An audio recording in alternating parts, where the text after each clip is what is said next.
Good evening, good evening, good evening. Welcome to my channel. The Underrated Doctor is yours truly. The number one grinder, one of the best kept secrets on YouTube, the best of the business. We got my brother George, the Rage here. I will bring him in a few. And hopefully other ones that I've mentioned, that I've invited, they're going to be on the panel. We're going to do the Underrated MMA Sports Talk, number 16. After this, then I make some from last night. I'm gonna show y'all too, a little special. After this intro. Sometimes people don't know how much hard work you put in. But when it comes time to battle, you must think about each and every day that you put that hard work in.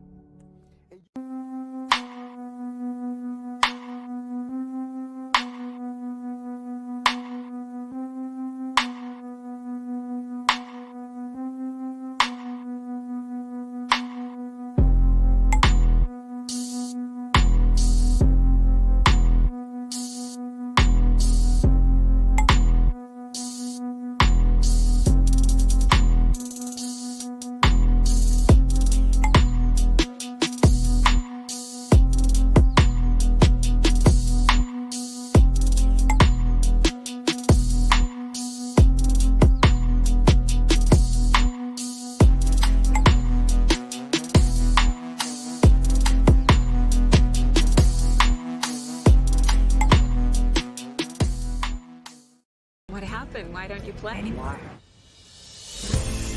Brian Banks was 16 years old when he was accused of a crime he did not commit.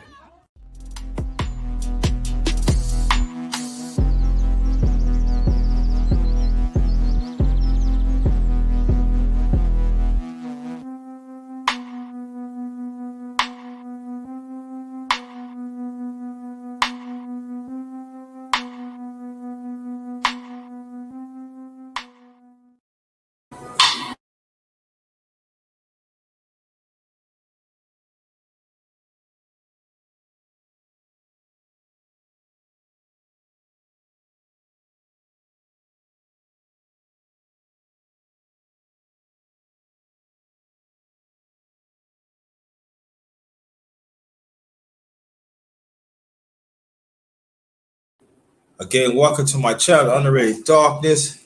Let me read this out before I bring the emperor of female bodybuilding, Dr. George. Hey, Dr. George Rage. Let me read this out so we can get on this MMA talk.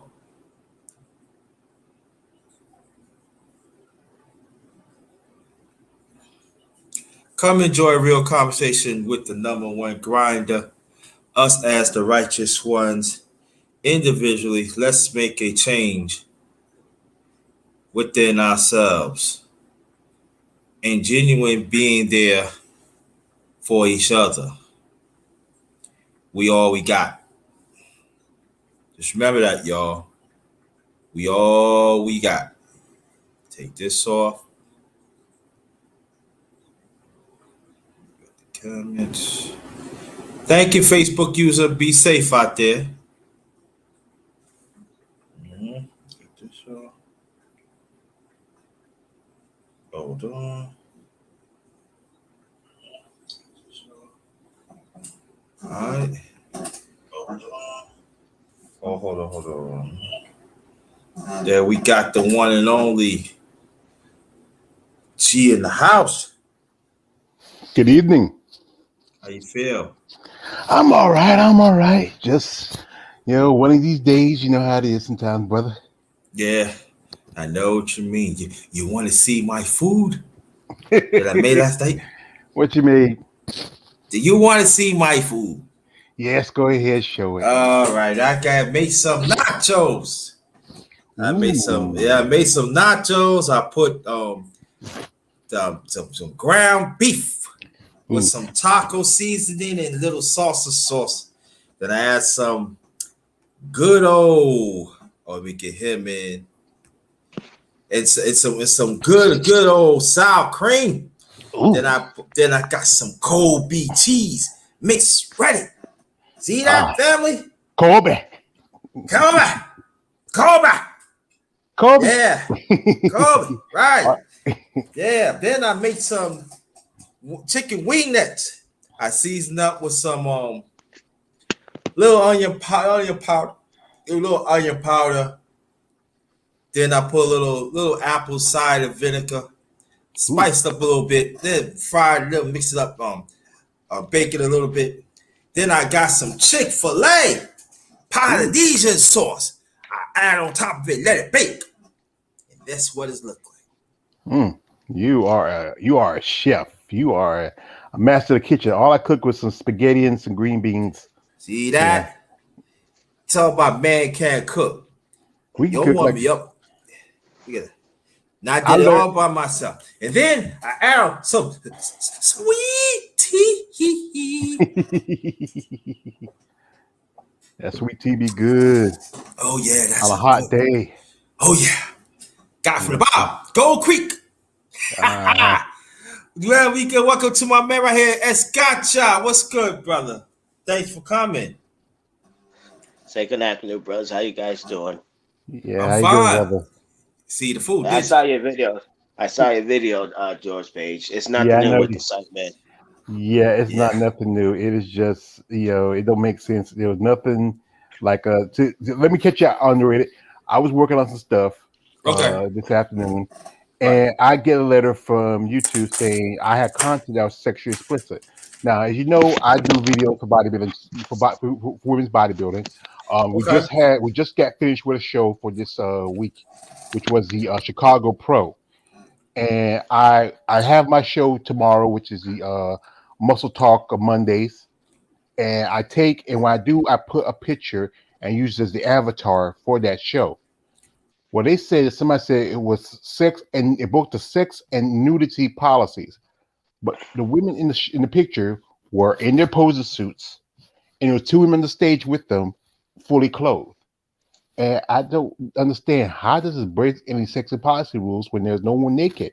Where I see pictures on here, where women are pretty much about butt naked, wearing floss. And even when I do my privy stage stuff, I don't post pictures that are too graphic. I don't get it. It's just it's somebody is out to get me. They have haterism in them. But like Conan says, to hell with them.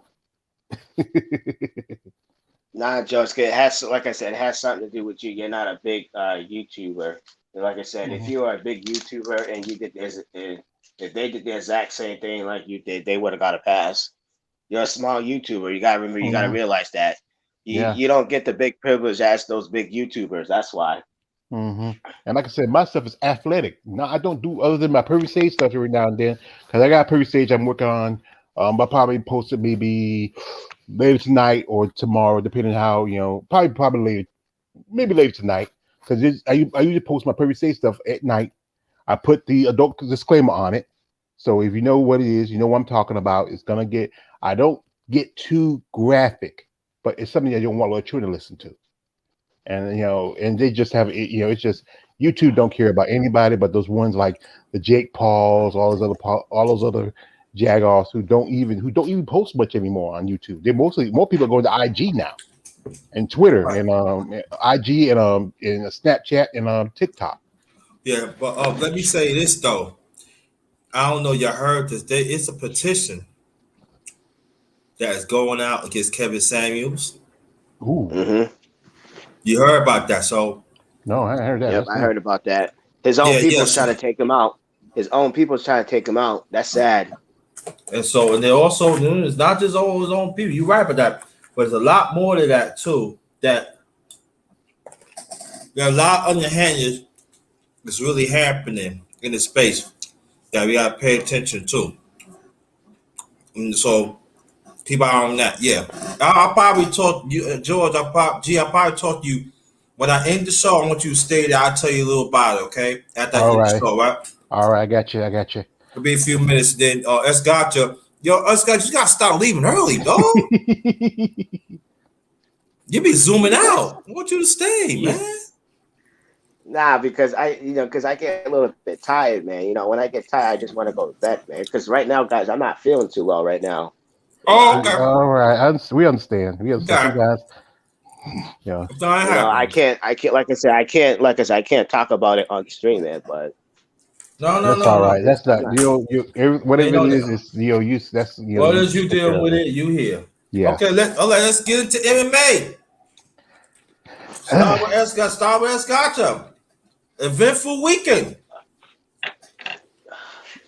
Actually, what we Last want to night, talk about. UFC. What we want to talk about. Last night, well, like I said, the fights last night, they were pretty good. You know, it wasn't really a lot of big names on the card, but it was a pretty good card last night. We had a little bit of a couple controversies with the judges. More than a couple. I know a lot, say like three. Um, but talk about some of the matches. Um, Man, what was the match that I like? Sarge Eubanks versus Elisa Reese. Damn. Sarge Eubanks, she came into that fight, guns and blazing, got in right in the face of Elisa Reese, man. Tap, tap, tap, tap, tap, tap. And then she got up against the cage and she took her down and she just started raining like elbows, like ground and pound. There was a point where she cut Elisa Reese, and then it was to the point that her gash of her eye got really bad that the referee had to stop the fight, and that was a big win for Sarge Hughes, man. Hold on, let me check out her record It's because right now it's all rough. Go ahead, George. I would call it a big win.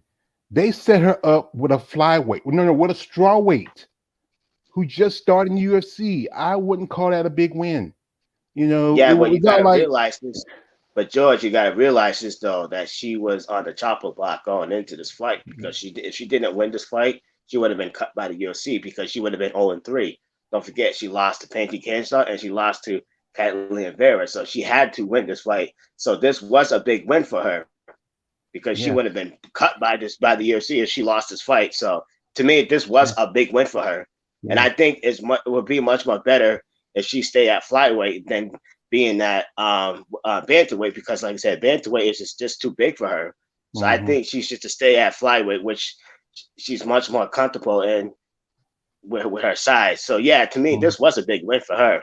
But go ahead, bro. I want to hear what you guys say. To me, it was just a win to save her career because remember she's supposed to originally fight Priscilla Cachoeira.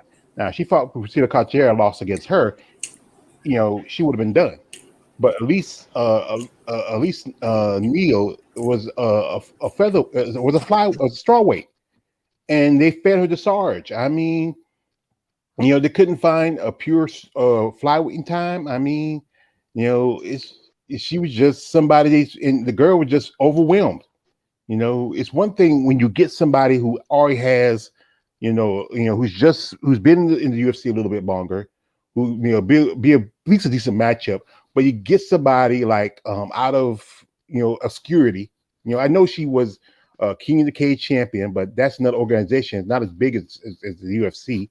This chick should have went to like either Victor or LFA, and maybe wump a little bit.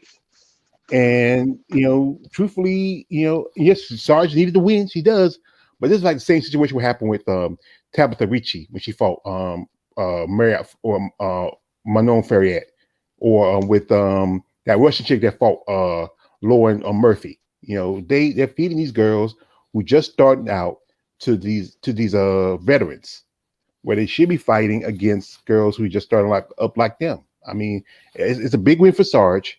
And she had issues with her weight, and she originally supposed to have been the flyweight champion if she wasn't for the issues with her weight. But now she got it under control. But to me, I'm not gonna say it's a win for her, but I won't call it a big win. It may have saved her from keeping her job a little bit, but they just fed they just fed a new newbie. They just fed this newbie to a lion, and she just got slaughtered. What happened? So, Yeah, no, go ahead. I'll wait. yeah. What happened happens that now she's in the UFC. Her Tabitha Ritchie and those other girls who are naturally strawweights, let them fight at strawweight. They All right. don't belong in fly. So let me ask you a question. Let me ask you a question to both of you. Do you think that she gonna fight anything, any matches in the flyweight? Which one? Shajus Bank. Yeah. Do you think that she gonna find something in the flyweight because it's not really that much that you know. Well, this plenty matches. It could be to try match against you know Like presentable, like contenders stuff like you well know. she's not at contender level. You know, really. Maybe when she if she had good control of her weight early in her career, yes, she Mhm. probably been a contender level. But then her issues with her late fluctuating. One reason why she missed that opportunity to fight for the title because she was supposed to have faced off against Nico instead of Roxanne Modafferi was because she had issues with her weight. You know, her weight. And that's why she was fighting Bantam. And if she had better weight control earlier, she would have faced off for that title. She probably would have defended against Nico, beat Nico. If she had to face Valentina, she would get lost against Valentina, but she would fight Valentina instead of Nico getting the case of the limber tail and decided to drop out. Okay. I mean, Now, like what George said, there's so many contenders that she could fight next. I mean, she could fight that the so-called the future, but the so-called future wants to fight somebody who's on a 3-fight losing streak. But like I said, there's Montel De La Rosa, there's Angela Lee, there's Alexa Grasso. She could fight Barack Modafferi again. She could fight Viviane Russo, Jennifer Meyer. There's so okay. many lists that she could Oh, I fight. forgot. Okay, I forgot. You know what I'm thinking? I'm thinking about the strawweight. Yeah, you're right. Yeah, There's quite a few matches that she got have in the yeah. Because All right. strawweight stat. It's a stat division. It's now it's the jewel in the UFC's in the women's division. It used to be the bantamweight division when they had Yeah, Ronda Rousey, but now it's been the last 3 or 4 years. It's been the strawweight division. yeah, because I remember back 10 years ago, of the women's MMA, it used to be the strong one, like you said. Was I would give you took the word right out was the bantamweight. I remember it used to be that used to be the weight that you'd be watching and stuff, and that's the point that you bring. Now, I want you to talk about this MMA fighter. His name was Corey Sanders, something like that. He beat a Sandhagen, guy. Corey Sandhagen. yeah, Yeah, he beat a guy like 10 seconds. That was Frankie Edgar. He knocked out Frankie in 30 yeah, seconds with the flying knee. yeah. He Frankie. I remember I saw that fight. It didn't last long. I mean, boom. And Frankie, he fought Connor and several other guys. I mean, he's been wild for a long time, but I think Frankie just need to go ahead and retire. I think he's done. I know. It was quick. I was like fixing my stuff. What? Yeah. What You know, then happened? But last night though, Corey Sandhagen he lost to TJ Dillashaw, and a lot of people were saying that it was a robbery. To be honest though, I wouldn't say it was a robbery. I would say it was a very close fight mhm. because how the way I score it, I gave round one to TJ Dillashaw, I gave round two to Corey, round three to TJ, round four to Sandhagen, and then I gave round five to TJ because um, in round five, Corey Sandhagen made the big mistake that a rookie fighter should never do is coasting in the 5-round fight, especially when it's a close fight, Mhm. because TJ Dillashaw, he's a veteran, and he knows that, hey, I'm not gonna let this young guy take my comeback victory. So that's why Corey Sandhagen, instead of like going at the TJ, say, hey TJ, I'm about to take this fight from you, he wants to coast. And that's the biggest mistake a rookie fighter could do, especially you trying to like show Dana White that you want to win this fight and you want to fight for the title. Because Corey Sandhagen thought that, hey, I won like 3 rounds, so now I'm just gonna sit here and coast. No, TJ showed veteran experience. He came right at Corey Sandhagen and said, hey man, you're not gonna take my victory. And that was the reason why Corey Sandhagen lost this fight, man. He made a big mistake. You don't coast in a close fight, man. You gotta go out in the fifth round and say, hey, I want to win this motherfucking fight, man. And that's why TJ beat it Corey Singh last night, man. I don't agree with people saying it's a robbery. It was not a robbery. TJ just he had a better experience and he came right at Corey Singh last night. Now I will give TJ a pass because a lot of people are saying that, oh, now that he's off EPO, he's no longer to say. Like I said, I'll give him a pass because he's been away from the sport for 2 years. But I need to see how he performs next fight. No, I need to see how he performs next fight. A lot of things will tell, man. Mm-hmm. But like I said, man, it wasn't a robbery. I had TJ Dillashaw winning that fight 3-2. Yeah, and the thing is, like, he almost would have been put out of the fight because he had that cut right there, a little bit in the corner of his right eye, and they stopped, and he was like most part of the fight, he was like taking his hand, kind of cover it and try to keep it sick because that he said the cut was burning his eye, and the way it was leaking. I was surprised they let him kept on going. They usually when you get a cut that severe and that close to the eye, they usually stop you. Right. Mm-hmm. Anything you want to say underrated about that fight? Yeah. Man, like you took the words right out of my mouth. It was a rookie move. He should have kept on pressing. Would have kept on pressing. Would have won. Can't coast, especially your MMA. You know what I mean? You can't coast, especially if it's close. You got to put everything in it. Like you said, Dana White. You see how Dana White throw people out, and we throwing ex-champions. Yeah, you have to really put up a good fight. I know that people talk about the TJ was grabbing him, but TJ was controlling him on the cage, and that's not one thing the judges will look at that when you have cage control. You can like we've seen fights where fighters are throwing more strikes, effective kicks, all that, but if you don't have good cage control, groundwork, all that other stuff, you're not a complete fighter. You're just relying on your stand up. It's not enough. And the judges, like I said, you that's why you should never leave a fight in the hand of judges. You should have, if you could have got a flying knee kick in and knocked him the hell out, you should have. Yeah. Well, let me welcome TS Boxing, the Jamboree. If you watch any fights or MMA this past weekend, let me know. I send you the link to get on the panel. But we want to watch TS Boxing in the building. Welcome, sir. Yeah, man. Thanks for sending me the link. And shout out to all the brothers on the panel. But yeah, I got definitely agree with what you guys were saying, with pretty much what all of you guys were saying, man.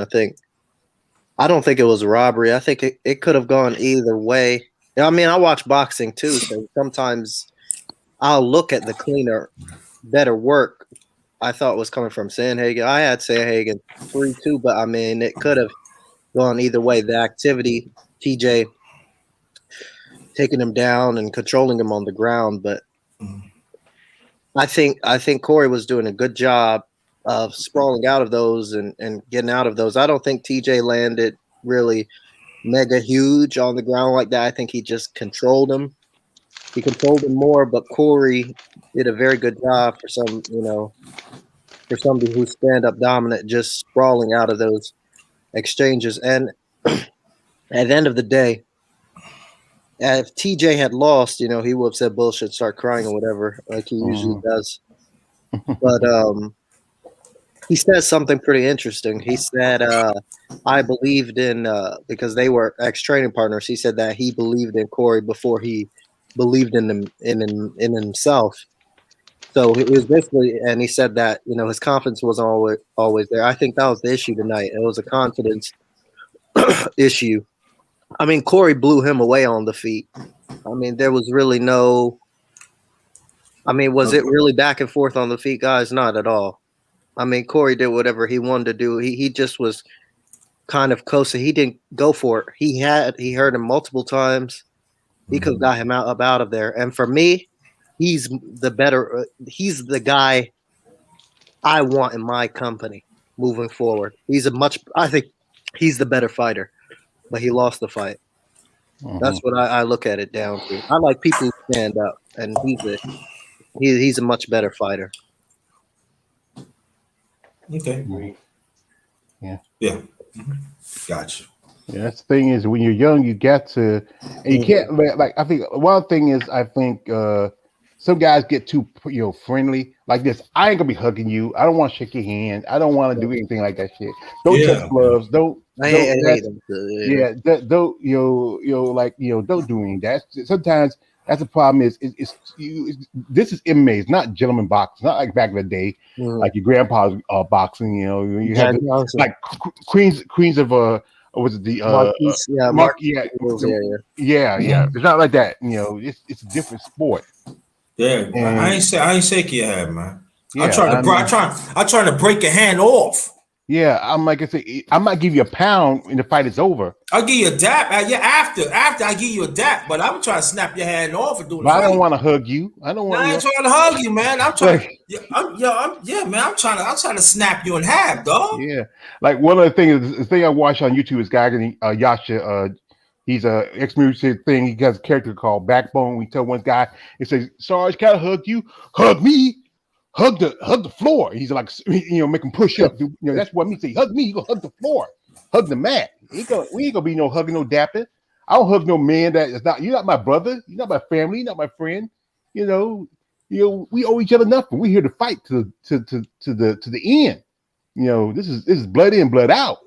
There's no Right, friendships. right, I owe you no right, respect. right. That's what needs. Don't after we go like 3 or 5 rounds, want me to hug you? Don't I'm pushing off you. If you say you're a bad sport, nah, I'm here to fight. Mhm. Yeah, I'm just showing my full TS spot. Yeah. Get let you know how to really get down. No, he was on the Yeah, he's on. But there was, but like I said, there was another fight that got on my nerve, man. It was just that process, the fight between Marina Maverick and what's the damn girl's name? So-called Oh, Future. so let me do this Missy week. Barber, yes, Yo, that's it's yeah. like this, like that's cause.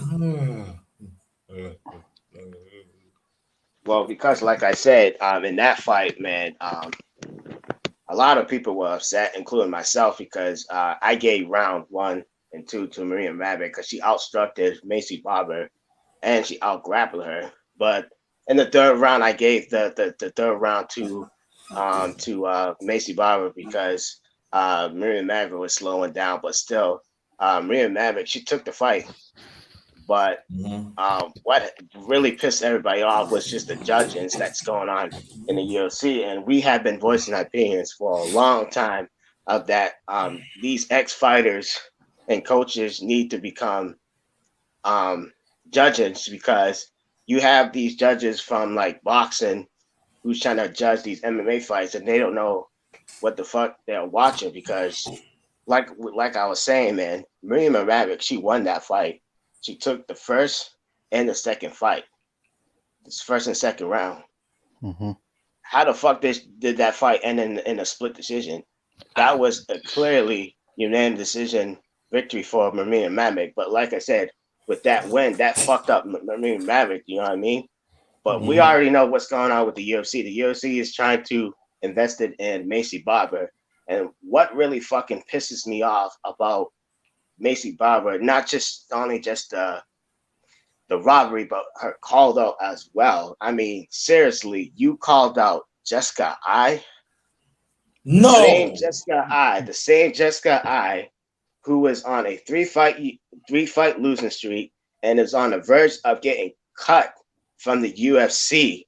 But you Who called should have out been her, cut. but you don't even called out a contender who's actually on the win streak, or better yet, you don't even call out like Roxanne Modafferi or Alexa Grasso. There's 2 opponent that gave you your 2 losses in the UFC to run it back. Like I said, man, we already know what's going on. Dana White is trying to invest it in Macy Barber because they trying to call her the future. But be honest, though, I see right through her. Like I said, she only picked Jessica I because she sees Jessica I as an easy target. But like I said, she could have called out so many other contenders, but she wants to take the easy route by trying to get easy wins, man. I see right through this bitch. Excuse my language, but it had to be fucking said, man. Not just only just the robbery, but it's just the fucking her called out was just so fucking weak, man. You know? Mm-hmm. And we all know like this that so one thing is they put against Roxanne Modafferi. You thought, oh, well, it's gonna be an easy win. Roxanne, but Roxanne is a gritty veteran. She fought some wars. She took some battles. She fought people like KKK Lee and beat her. She fought some people and took some losses. You can't look like Coach says. You can't look at the loss record compared to the wins. Those wins have probably been grinders. She grinded out those losses and lost by close decisions. And Macy, she was out for that while because of her, or was it, she tore her knee like that. And then, her family, they rely on her. She was out there talking about doing something for children victims of what's her face. And that's good. I appreciate that. But still, you call out Jessica Third Eye. Why ain't call out Andrea Lee or Tyler Santos or Viviana Rujo or any of the girls who, or hey, call out get a rematch with Roxanne Modafferi. I mean, there are people that would be a better contender for you if you want to, but no, the UFC don't want their new their pink little bunny to get beaten up. It's like that. You remember the old cartoon with the Abominable Snowman? That's my bunny rabbit, and I name her George. Right. Mm-hmm. Yeah, exactly. TS Boxing. Want to get to this part of the conversation? Still there? I think it might be a break. Yeah, I'm still here. All right. Okay. I don't really I didn't really watch the women's fights, or I didn't watch the undercard. I only was watching the main event. I waited till so I don't really have. I would give some advice to watch some of the women's cards, because sometimes the women's fights are legitimately sometimes better than the men's fights. The women like this. This is what a great boxer by name, her for Ann Wolf, Brown Sugar Ann Wolf said like that. When men fight, they fight, like they act like they're making love. When women fight, they fight with their hearts out. Now, I've seen some women fights say I've been a little sloppy, but I've seen some fights that were better than some of the men. Their standard were better. They put their heart out in it. They really did something. They really put some work in it. I mean, the last fight with the fight for the Bellator with Denise Killhouse versus Julian Velasquez, it was mostly stand up. They really did a groundwork. It was a whole stand up clinic, and that was a good fight. I would say, I know some guys may not be into it, but watch a fight one day, just see it. You will see there are some women who have some good talent. The guys, they do pretty good, but sometimes the guys' fights can put you to sleep. Like my man Jason Rose, that he said he know those. We watch some people fight. Yeah, I used to be watching Cyborg a ton, man. I like people who can punch. That's my thing. Like, I mean, even in the guys, there's not a lot of guys who can punch either. Like Cyborg and Wolf from boxing, those have always been just the things I love. Whatever Cyborg will fight, I tune in because, man, she put somebody out with one shot. Not a leg kick. I don't even like leg kick knockouts. Honestly, leg kick KOs. Hands for me. Those some have the best ones because they're just as good. Because you know what, you should. Jessica, we just talked about. She fought for the title about 2-3 years ago. That leg kick was just it. I laughed at it because I see it because it's so funny how she laid her out. Holly Holmes, she got her championship because of a leg kick. I mean, and then she turns around and Amanda Nunes beats her with her same I know the top fighters. Yeah. I know the top fighters, and I hear them sometimes. I'll go back and watch them, but like, it's the same within the guys. I know a little bit more about the guys, but like guys like Darren Elkins, people on the lower tier like that, I only know them because of a tattoo that they have, but I'm not finna watch that guy. Unless he gets up there like, who's the guy who crawled his way out from lightweight, that Benil Dairouche guy? I don't think he's very good at all, but he's somehow number 4 in the conversation. Lucky him, I guess. Well, it's all about skills and talent and everything else. You can't just rely on just on your punches. You got to also rely on, but your body's a whole weapon. Because with boxing, it's just got your fist. With MMA, you have your fists, elbows, all your appendages. That's how it works. But you gotta realize though that Dale Elkins' comeback victory was very sick last night. Every time I watch that guy, he gets his ass whooped, and then that guy just comes back and he just pulls out a comeback out of nowhere. That man, it's just crazy, man. I don't think you guys saw that fight. Did you Yeah. guys see that one? Yeah, I saw that fight. I mean, the guy had him, he had tried to submit him, and then he broke out a submission, and then he comes out, he just beats. I mean, the referee could have been stopped it. He was already he was already covering it up. I sat there and watched that. He was covered up already, and the referee could have been stopped it. Instead of just let him hitting him. It was over. But So George, can you like cover the because I didn't watch it. I didn't watch the bare knuckle challenge between Rachel Ostovich and yeah. So can you cover that? Yeah, because I saw it. Well, all I did was all you got to do is this is give you this advice. All you got to do is put in a search. Somebody posted on YouTube. You don't have to buy the halftime. Most of these fights, somebody will watch it on their TV, record it, and post it on YouTube. You got to get it before, like bare knuckle fighting or somebody else takes it down. But anyway, the fight was somewhat decent. But Rachel Ostovich, she came in to fight. She was serious. She threw some haymakers. Paige, she put up a good, I'm not saying good defense, but she did the best she could. But that round about the fourth round, Rachel hit Paige with a haymaker, make her stumble. Most of the time, all Paige did was holding her. And one point just had her in the Discover the possibilities with Rebelsis. And bare knuckle, you could do you do elbows and stuff when you're in the clinch like that. And one point at the end of the fight, they're hugging each other, holding arms, whatever else. And then when there was, when it went to the judge's decision, they say by unanimous decision, it was Rich Ostovich. Paige turned around and she walked down. She was walking down the aisle. I mean, and this is like I said, I may not like it, but you know what? I can understand it because she lost. She didn't feel like talking. She didn't feel like being buddy.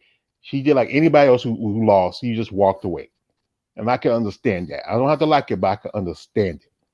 But sorry to cut you off, but isn't like they trying to invest it so much into her? Because I remember because they were hyping her up, to be this next star in bare knuckle challenge, and she's already now 0-2. Yeah. So yeah. She's just a big disappointment. She's a pretty girl. Most of the success was because when she danced with stars all those years ago. Because I think she was she was like 21 years ago. That's almost like 6 years ago. And she did fairly well in UFC, but not that well enough. But they wouldn't have kept her. They would have kept her. She was just getting these pushes, but she wasn't doing anything. She was a pretty brown little white girl. Then she goes off and get herself a pair of spectacles, and then she's doing IG, and she's I think she got OnlyFans. Her husband and her doing naked cooking. I don't want to see you, dude. I won't mind seeing your wife, but I don't want to see you. And, right, man. I don't see you, man. I want to see curves, man. I don't want to see no beard. I don't want to see no bald head. And I already got a bald head. I already know what a man look like. I want to see that. Like we watching porno, you know the guy's there. We pay attention to him. He's there. We pay attention to him. But like I said, I think coach said she has a 3-fight investment. She's already 2 fights down. The plan was originally if she had beat Rachel, that she was gonna fight Bex. But right now, Bex, she got dropped from Bellator. Bex is in Australia. Australia right now, they have that travel restrictions because of the virus. She has kids, she has family. We're not probably will see Beck Rollins till the middle of next year. So what person should skip over? They should skip over. Go ahead and let her finish her contract with the bare knuckle. She can fight. There's a fighter by the name of Sarissa Sagala, who's been 0-2 just like her. She fought a girl named Taylor Sterling, and she fought a while ago. Her last fight was against Pearl Gonzalez. She's 0-2. She's attractive looking. She got spectacles. She got fake breasts. they can go ahead and do a little match between those two. I think, and then just go ahead and offer Paige a job as commentary, reporter, stuff like that, do YouTube stuff. That's what she's good for. She's a face. She has no real skills. She can take an ass whooping like just Green says, but that's about it. Yeah. I agree on that. I agree. The fight that should make up is a rematch between Beck Rollins and Britton Hart. That's the fight that she make. Once the restrictions between Australia is lifted and she can come over here and compete, that's a fight she make. Another fight that she make is between Rachel and Per Gonzalez. They're both 1-1. That'd be the better fight. You can put that as an undercard or something like that. And also, I was on I'm on here a lot on social media. Sometimes I'm chatting with some of these ladies trying to get interviews, and I guess the information that I found out. Little Monster, her name is Vanessa Donopoulos, Little Monster. She just recently left her gym, which was Black House MMA. And the thing is, she's had issues because the LFA is not pushing her like it was before. Now, and she may not even get a shot at the title. She just had a last fight where she knocked out a chick that Love It Young beat. And she feels like she's not getting enough attention. As you know, Tabitha Ritchie was going to be the next big thing, but Tabitha Ritchie got picked up by the UFC to fight Marino Ferriat. And there's a good chance that I was watching a video on IG. She does a little boxing sparring. There's a good chance that if things don't work out with LFA, she might switch over and jump over to bare knuckle. Maybe. I'm just assuming. Oh. Because there's more opportunities, more money for women over there in bare knuckle is in MMA. That is true, though.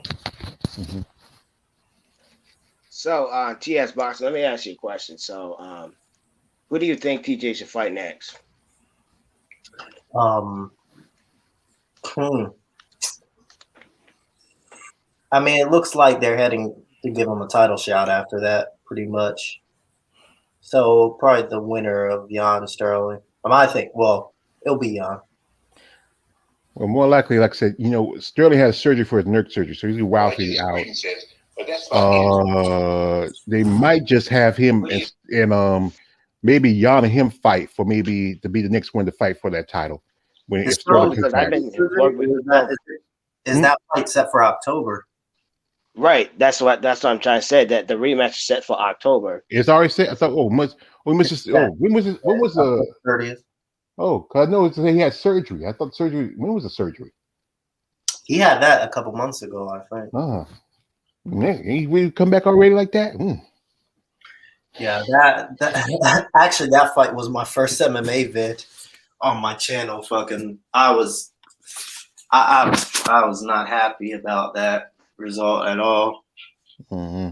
Yeah, I feel like Jan Petr just cheated. He cheated. Nah, but TS Box, you really think Jan's gonna beat Sterling?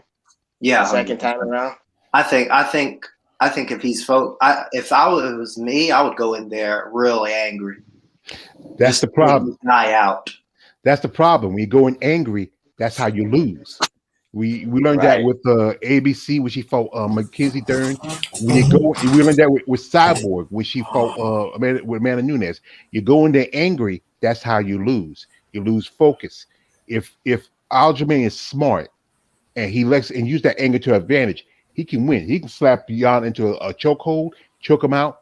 He can hold his title. Jan can lose because he has no right. Like I say, Jan Petr has no right to be angry. He's the one that messed up his opportunity. He was from what I was seeing, he was winning on that fight. But then what he did was stupid thing was listen to his corner people, and he charged a down opponent with his knee, a down opponent. Not opponent, and that down opponent. I don't know if any of you, if you get hit by somebody while you're down and you're not expecting to hit you, you're gonna be hurt. I don't care what, no matter what, you're gonna be hurt. And you know what?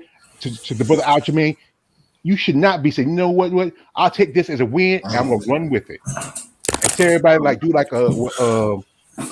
Dustin Poirier did. Y'all can kiss my whole, you know what?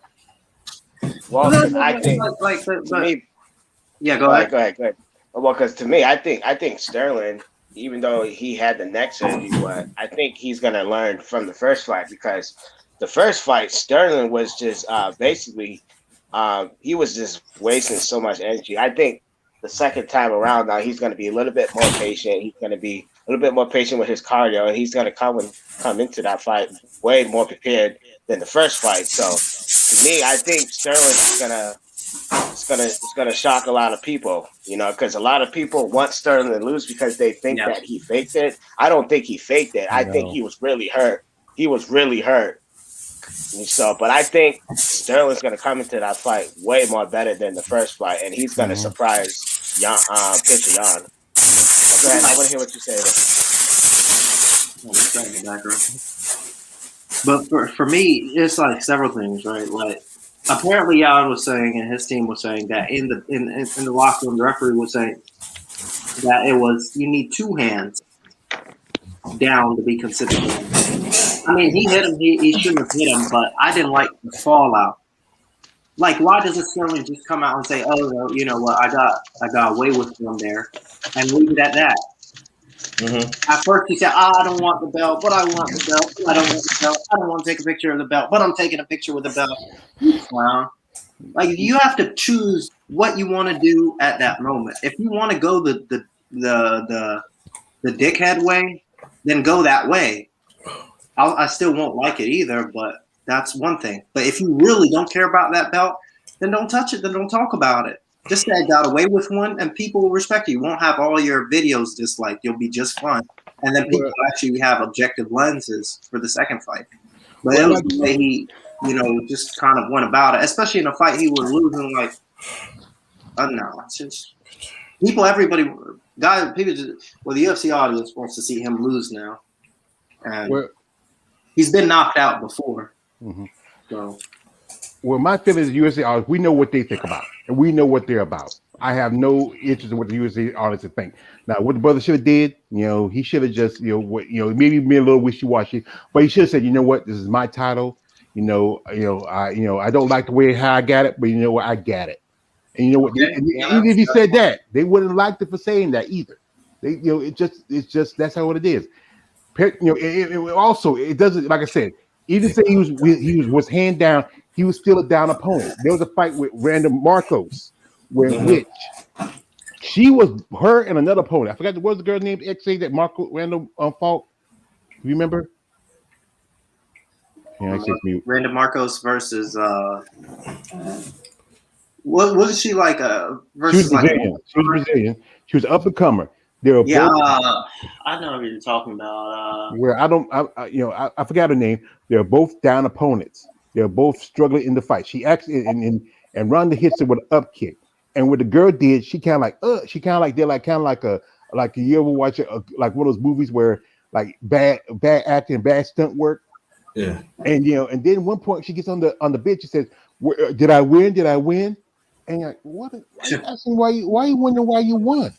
And then what the referee should have did is the referee should have had enough testicle fortitude and said, you know what, I'm calling this a no contest. Both were down. This was in a struggle. It happens. It's an accident. Nobody's looking for a clash of heads. There was that happens sometimes. You're both opponents. You're in a struggle trying to get back up. She kicked it by accident. She kicked by accident. It could have solved that. A no contest. And then the thing is, most UFC fighters, even if they get knocked out, other than if your leg is broken, like what happened with Connor and Weidman, that's the only time you get carried off. She gets carried off like she's off the scene of somebody, the bodyguard. All right, Mrs. is Whitney Houston goes, "Can I will always love you." That's all that's missing from that. This girl, she was getting beaten. Because they always told Randy Marquez and one of these prospects. They did it with her, Marina Rodriguez a few years ago. Marina had a draw in that fight. They always do that because they have an issue with Random Marcos. This girl, we're not sure when she's gonna fight again. Protocols is a bit over with her. This was like early this year, and the knockout protocols for her has been done. She should be back. There's fighters who get knocked out just as bad as her, not some even worse, and already back to fighting. So what's the deal? And I think you're right, man. Some fighters go in there looking for that. They like, they feel they're down or they're running out of gas, so they keep doing that. Like, and I watched that Jan Sterling fight back, and towards the end of the third into the fourth, he kept. I mean, he was getting touched, but Jan wasn't hitting him that hard, really like that. He wasn't catching him like that, and he just kept going down. He kept going down, and he would have his knee, down the floor, like, okay, I'm waiting for you to throw something so I can take it. If not, I'll just get back up quickly. And I think he really was looking for that because he was out of gas, Sterling, after round 2, I'd say. I mean, he was running out of gas. But here's the thing like this: Jan didn't have to do what he did. Even if like this, if Aljamain Sterling was setting him up, he didn't have to take the setup. That's simple as that. He chose to do that. And like I said, his trainers told him to run with the knee. Because, as you know, Khabib was watching the fight. Khabib was rushing just like Jan. He told Daniel Cormier, because he called Daniel, him and Daniel are good friends. They like to wrestle. This is a white Russian man telling a black man that, hey, that guy told his corner people told him to take them that knee. He got what he deserved for being stupid. Now, I'm not going to put nothing on Aljamain Sterling. What he did might have been wrong, but you know what? He did, truthfully, he didn't do anything that any other person done to try to get an opponent into a situation. Jan could have been the smarter fighter, but he wasn't. He made his choice. What I feel like is he don't deserve a rematch. What should happen is, he should just sit out and climb up the wing. Whoever's behind him get their shot, and then if he's next, then he get a shot. That's how it be. You mess up your opportunity. For me, a win is not a win. And win is a win. There are certain. No. Like my man B. DJ said like this. Away with one. No. No. Like we just say this: be a yard, be in a mile. A win is a win. It is what it is. Mm-hmm. And he's gonna make a statement. If I'm him, I want to make a statement this time. I want to make sure this guy doesn't fight again. Well, there's a statement for the make. He could either just say, come do better or be smarter. You can come in there fighting mad, then what's going to happen is you're going to make mistakes. Because you're not going to think, you're not going to be irrational, you're going to be emotional. And that's the problem. When you get emotional, you don't think about what's your next move. You're just reacting. That's the thing is, when you, like I said, how old are you, TS? I turn 23 tomorrow. See, there you go. You are still, like any youth. Yeah, I'm a kid. Yes, you're a kid. Don't say you're a kid, man. Don't say, man. You're talking like you're Gerber food, man. Yes, you react. Yes, as a youth, you react. You don't think. And that's the thing with some people, when you react, you don't think about it. Just like this.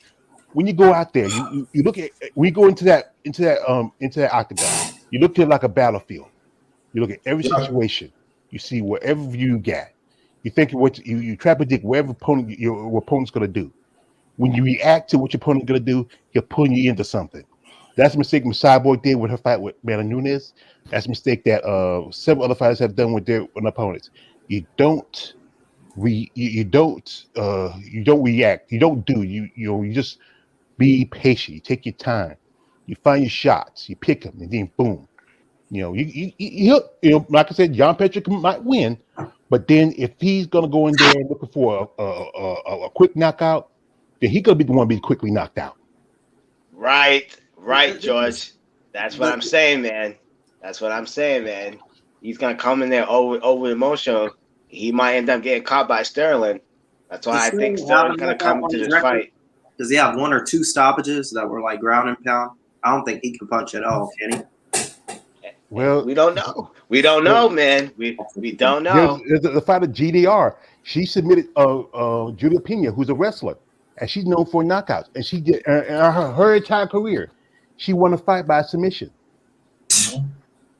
I mean, like I said, we can't forget what Kamal Usman did to Joseph Masvidal. Remember, everybody was saying that Kamal Usman can't punch.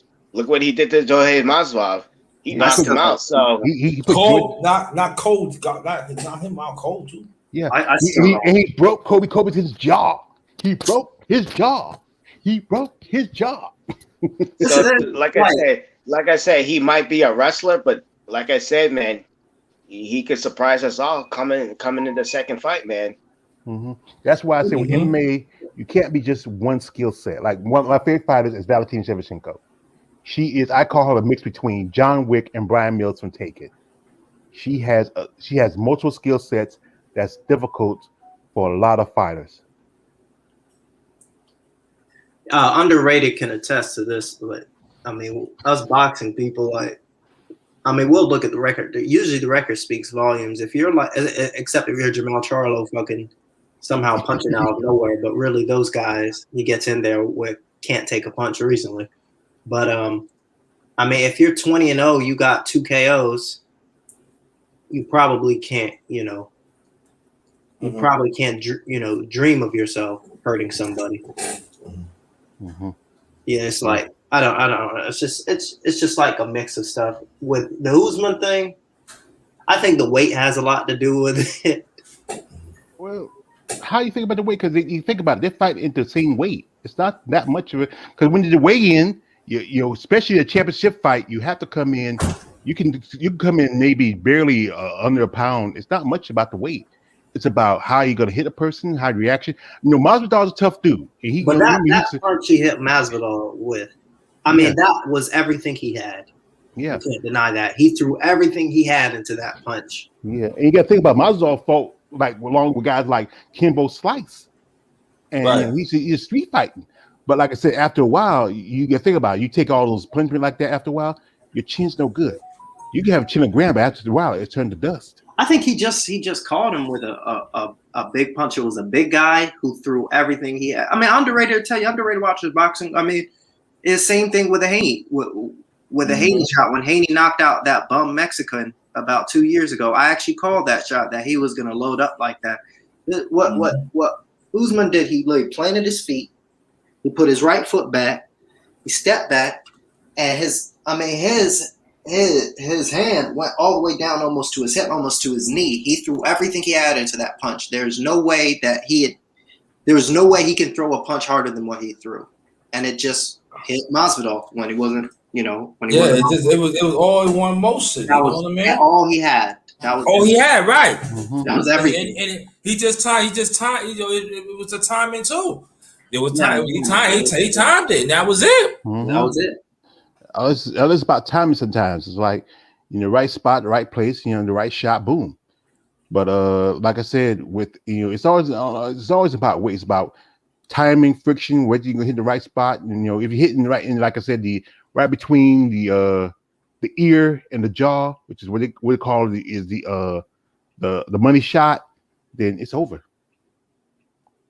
Yeah, you know what I'm saying? Because I remember when I used to watch Rampage, right?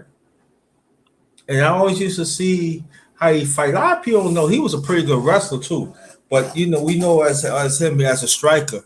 And I remember this guy was tagging them. It was important. It was guys from Venezuela. I forgot his name. But he kept on hitting them, and he was getting hurt. And I just know that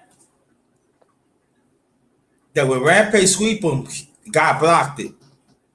But the other way around, he swept him, and he caught him with the left. It looked like he took his whole face off.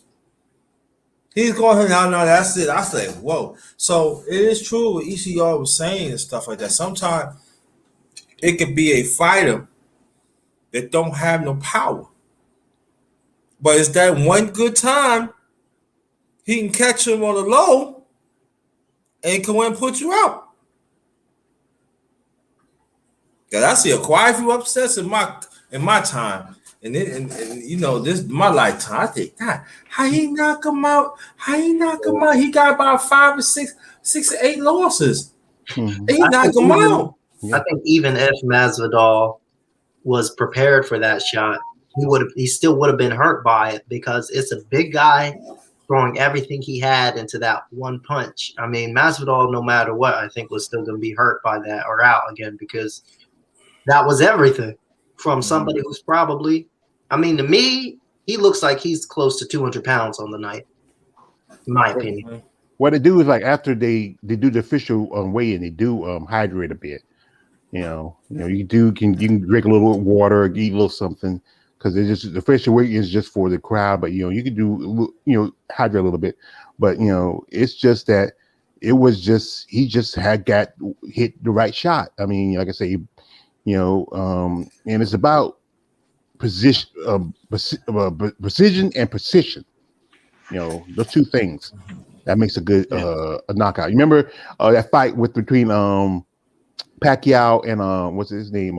Marquez. Yeah. And how he laid out Pac-Man.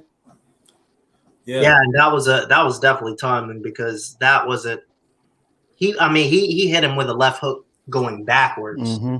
That was definitely timing. I mean, that was maybe I'd say 60% on that. Mm-hmm. Yeah, I thought it was a right hand. Oh, it was a right hand. It was a right hand, yeah, because what happened was Marquez. What happened was Marquez. He was going backwards. He was backwards. He lulled him. I'm gonna tell you, he did a vet move. He made believe that he gonna sidestep, and he lulled him off his back foot. And so Pac-Man, he come in. So what happened was when Pac-Man threw the left, he snuck. Marquez ducked. So what happened? If you noticed that when he turned his head, the right was it was like full force, and he was out. Mm-hmm. So that was a vet move that Marquez did. That I said, wow, that's what you call like your craft and everything. And I think I mean, and Pac-Man just laid flat out. He just front. You just boom. When you fall frontwards, you are out. There's no standing eight count. There's no point. You just say he's done. But you guys want to know something about that the shot that Usman landed on that Usman landed on Jorge Masvidal. If you guys look back at Jorge's career, he's been knocked down by that same shot. The touch, how he does the touch, then they throw the right hand right behind it. Because I seen it online that somebody was saying that Jorge Masvidal keep falling for that touch right hand. And I was like, holy shit, because if early on back at what was it? The backyard fighting that he was in, he got hurt by that. He got hurt by Darren Till. He got knocked out by Kamal Usman. And he got, I believe, I'm trying to remember, was it Darren Cookshot? It was one of those guys who actually hit Jorge with that exact same shot. And like I said, damn, throughout his career, Jorge Masvidal has fallen for that exact same shot, man. I was like, wow. Yeah, let me announce before we continue. Anybody that I want you to welcome. This is the Underrated MMA Sports Talk number 16. Can't believe we moving up there, fellas. And you got the one and only George Page, the Emperor of ladies bodybuilding. See, I got it right this time. So you cannot beat me up. Then we got the Esgata himself, that the MMA Sport Net. Then we got TS Boxing in the building. That's a brother. He watch they watch everything, and then you got the one and only, the number one grinder. In the chat, I do have a cash app. It's $capital JT 53000. Also, I have PayPal.me/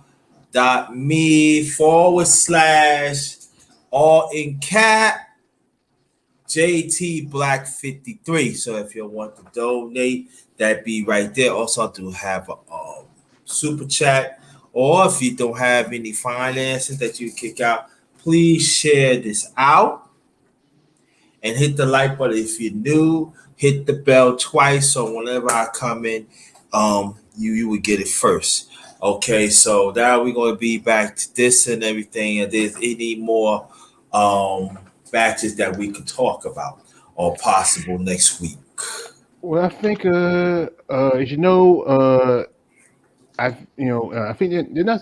I don't think it's anything right now for next weekend because there is a card next weekend. Okay, because we got next to have the big pay-per-view, which is Nunez versus Pena, and you have that's right. yeah, and you have the Black Beast versus some dude. Who's the guy that Derek Lewis is fighting? XA. Cyril Gahn. I think he's the best. I think he's the best. He's the heavyweight with the best skill set right now, hands down. Yeah, because right now there's issues that right now that I think they said they stripped Francis and Ngannou. They had something with did? Well, they didn't strip. Yeah, they made an interim title because the thing with it was double standard. Miocic took a year to fight, dude. Yeah, and to fight Cormier in the trilogy, but they wanted Ngannou to fight right now. They wanted Ngannou to fight in June, and he had fought in March, and then he said no. Then they said let's do August. He said no. They said let's do September. He didn't get back in time, so they just made it. They said whatever, we'll do Gahn versus Lewis for the interim. Yeah, because with UFC is very, let's say, not very fond of people of color outside of that of Caucasian or other minorities, and often when black fighters, certain Latin fighters, when they want to push for more equality, like some of the especially, and most definitely Dana White doesn't even like Stipe Miocic. And you would think, he would give, him a little weight. But if you're not, Conor McGregor or some other fighter of Caucasian of heritage, you don't get as much advantages. You talking about the break leg leprechaun? Oh, I'm sorry. Oh yeah, Frosty Lucky Charms. Yeah, and part of it is you saw they got into a fight with his manager. We see a lot of the high-profile fighters use the same manager. You've got Kawi, Makakawi, right? Then you got the ball guy, the Muslim guy, Muslim Absleet. What's his name? Abdul Sleep. What's his name? Oh, you mean that snake? Yeah, that guy, the Muslim guy. He's in everybody's pockets. It's basically him and. It was Makakawi for a long time, him and the brothers. John Jones just left them. But Ngannou has people from CAA. CAA is big in basketball and baseball and football, like the more premier sports here. Mm-hmm. And that's another reason why Dana White, of course, doesn't, he only gets along with those two little UFC, managers, not a guy from outside, and Markel Martin. From CAA. So they got into a spat. I don't know if you guys saw that spat that they had back and forth, but Markel Martin was really professional with it. Mm-hmm. And the problem is he can't handle somebody who doesn't bow down to his baldness. Because this is a professional sports manager who's used to dealing with real not $1 million, $2 million contracts for a fight. We're talking about 4-year, $50 million or $80 million, $90 million for NBA players. Totally different. And like I said, and that's the thing is, that's his fear. Because when you bring people like this, because as you know, a lady who I mentioned before, Larry Patrick Young, she just switched managers, and they're trying to push for opportunity for her to get more fights. And this is the fear for a lot of these big organizations. When these fighters get these big, real, well-known managers, that means that they have to pay more money, and they got the money. Dana White, Zuffa got bought out. He don't really own Zuffa anymore. He's just a figurehead. Somebody owned that, but they're trying to keep it where it's hard to keep the fighters at kind of like on you remember that old movie Oliver Twist? More, sir? Can I have more, sir? That's what they want to keep them at. But then if MMA fighters get to the level of boxers, they feel like, or they get lazy. No, they don't get lazy. They still want to fight. They want to make money. You can think about it. If fighters could if fighters can have where they make the money where they don't have to break their necks for paying for a camp, they will. But it's just ignorance of it. It's sad that even the bottom basement boxer could still make more than some of the top tier MMA fighters. Yeah, and I want to say one last thing. Then after that, we're going to make our last remarks. What's so sad about it, right? As you know, I want to tell people this and tell me if I'm right or wrong. For years, an average, I'm talking about contender of martial arts, they just bet if they get a fight, they probably get at least about $10,000. So you think about you got to pay the camp, then you got to pay Dana White.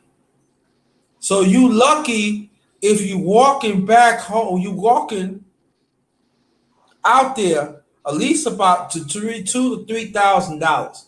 Mm-hmm. So family, understand like we ain't gonna talk about the family, but we talking about by yourself. There ain't no money. There ain't no money to survive. Yeah, I mean That's why a lot of them that ask for a lot of fights. That's what they taking on because they not really paying them. Then you go, how about I become a champion, I'm a reigning champion now, right? That's 50,000. That's not even $100,000. They get 50,000. So after all they take it home. So if you look at they probably take about 25 or $18,000 after that. That's no money. It's no money at all. I mean, like none. You've got Mike. I don't know if you guys saw, but Mike Perry did an interview after one of his. It was a couple fights before, but he talked about how he was actually still in debt after the fight. I mean, so much money went to back taxes and managers and stuff that he really couldn't catch a break. I think the worst thing that ever happened to the UFC, one of the worst things, is the Reebok deal, man. If it's not one of the worst things, it's the worst.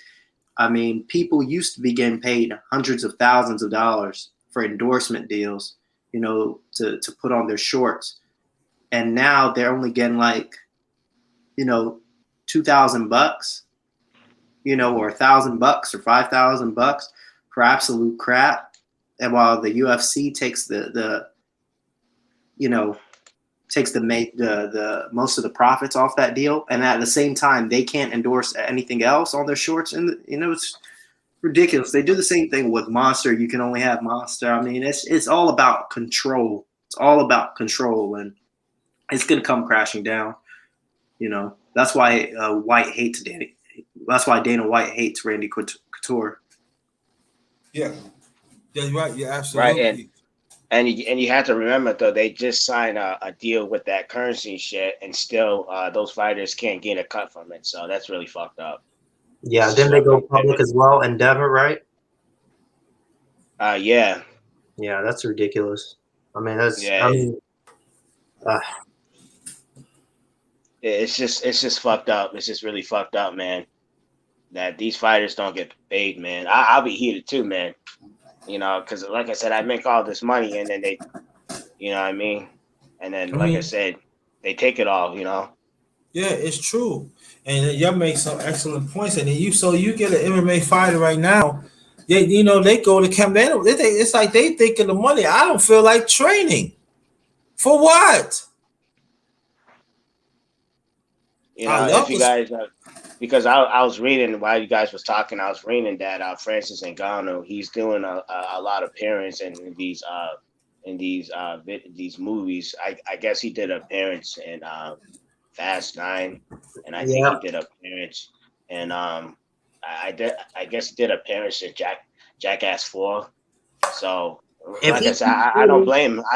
Like I said, I don't blame him trying to make these money on trying to make this extra money on the side, man. Because like I said, it just goes to shows you, even though, like I said, you're with the UFC, you get all the exposure, but still you don't get no money. So I don't blame him making this money on the side, man. If he keeps winning, he'll be the next McGregor Rousey. If he keeps winning, he'll be the next one, because everybody likes to see heavyweights and dominant heavyweights.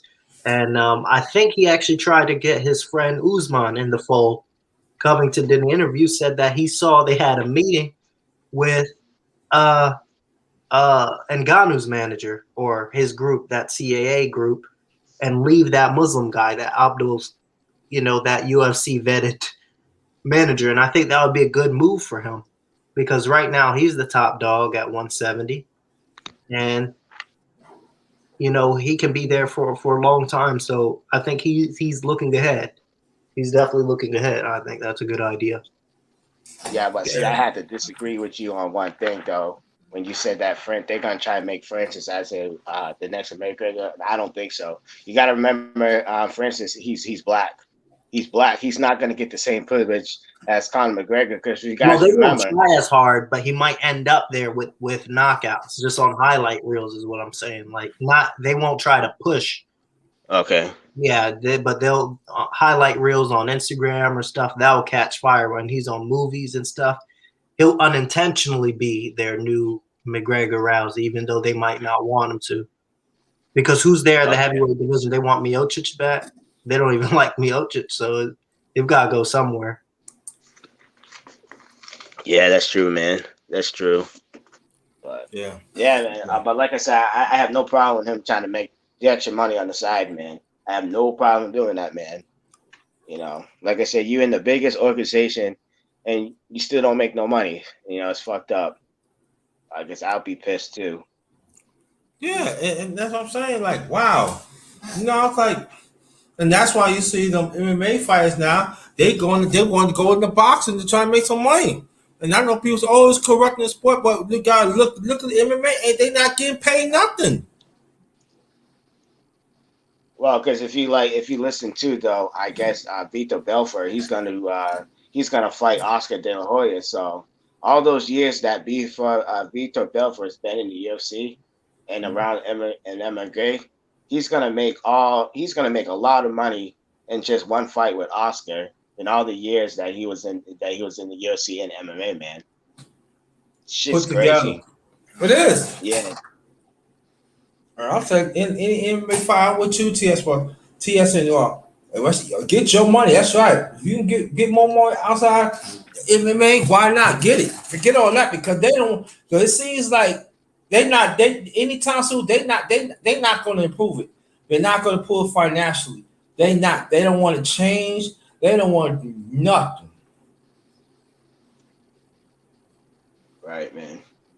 It don't make no sense. George, you back? I don't think he's back. Yeah, I don't think so. Yeah. So we got a full card next week, y'all. Yeah, we got a middleweight bout with Uriah Hall versus Sean Strickland. That's going to be a good fight. That's going to be a very good fight. That should be the one who should be the next one who could jump in the top 5 next week. And I like Uriah Hall. I like him when he came into the UFC, when he was in his TF, the Ultimate Fighter. You know what I mean? I like him a lot. You know, he had his roadblocks early on in his career, but I'm pulling for him. I hope he does. Yeah. I hope he does win his fight because I like this guy a lot. Yeah, I'm the same way. Like, I mean, I hope he put all his issues behind him. I know he had, different, struggles. But you can see the talent, and even after he beat Weidman, you look at how humble he was. Like, I mean, I do see him coming to the fold, and he's getting better. And yeah, I do hope he gets a top 5 spot, or at least top 8, somewhere in there, so he can fight top contenders. I think he gives anybody trouble. He gave Costa some trouble, a little bit of trouble, even though he hadn't really trained for that fight, from what I heard. Mm-hmm. So I mean, you could see the talent. He is a good fighter. Right, because going into this fight, he's on a 4-fight win streak, so that's very impressive. So yep. So like I said, I hope he pulls it off because I always like Uriah Hall. I always like this guy, But yeah, man, that's his days on tough. Even though he got those highlight reel knockouts, you just saw the kind of character he was. Like, are you okay? Just things like that. I mean, a very class act guy. And I generally like more brash people, but with him, it just you can't not like him. You cannot like him. You know what I mean? Right. Like I say, even after when the whole Chris Weidman injury, he said it. When Chris Weidman gets better, he's gonna run him back with him. I mean, you can't hate him for.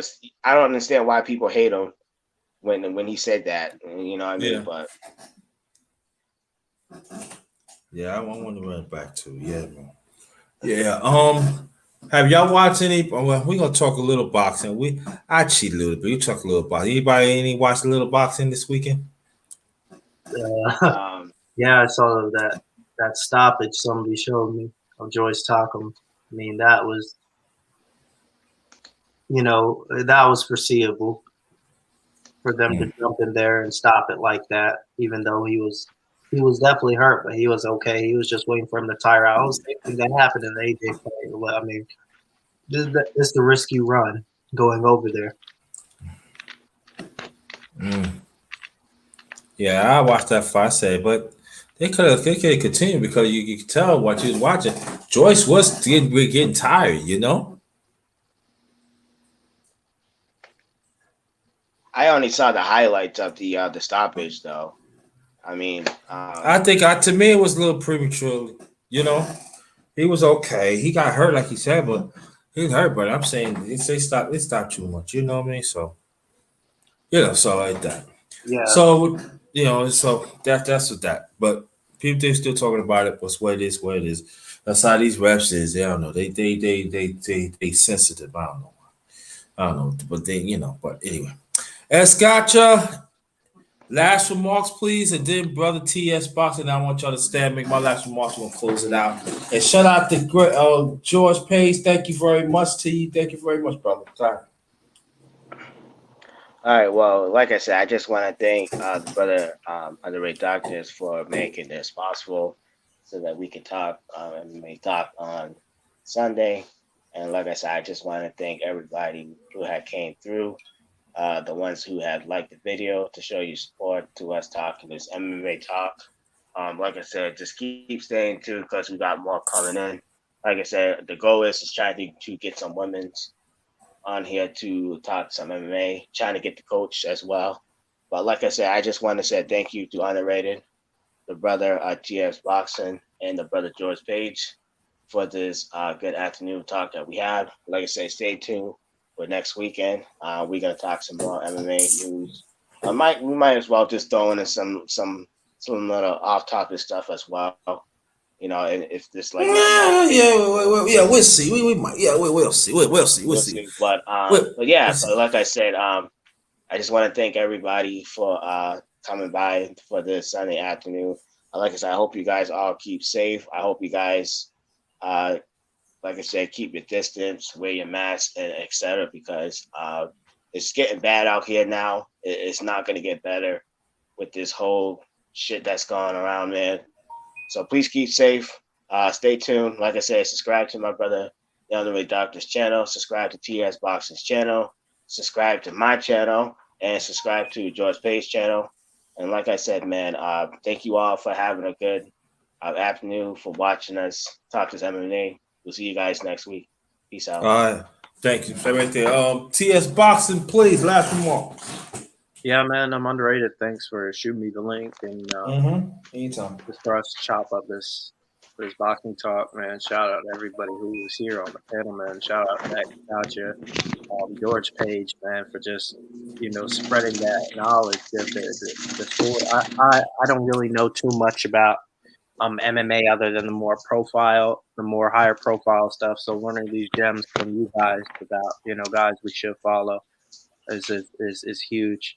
I love the idea of if you guys are able to get together some coaches and stuff of some of these fighters, female fighters on here, that would definitely be a big thing. So I mean it's great all around. So just sub to X Gotcha guys, sub to George Page and Underrated, and let's make it happen.